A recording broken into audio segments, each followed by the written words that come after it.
Here are 3 signs that you have an H. pylori bacterial infection inside your stomach, causing all your digestive issues, even if your test was negative. Number 1, pain inside the stomach, which is actually here, right in the middle, just kind of beneath that solar plexus region. H. pylori damages the lining of the stomach called the gastric mucosa, and eventually that's how in some people it can create stomach cancer.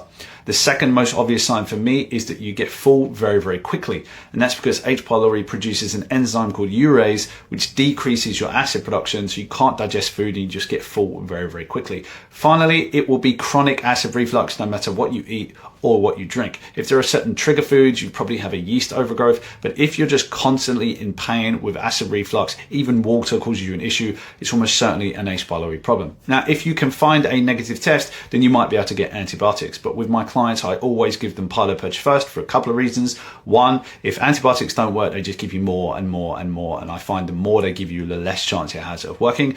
2, I always prefer herbs in my clients because herbs don't really have anywhere near the same side effects as drugs do. They're a lot more gentle and it works. So if you think you have H. pylori and you want to rule it out, you could try pylori for a couple of months. One thing I will say is make sure you open the capsules into water, swish around your mouth, gargle and swallow for at least 2 weeks if you don't find any benefit keeping the capsules closed, because H. pylori can silently hide in the mouth, in the esophagus, on the tongue, on the teeth, and won't necessarily show up in any of the testing. And unless you rule it out in that area, I wouldn't say that you don't have it.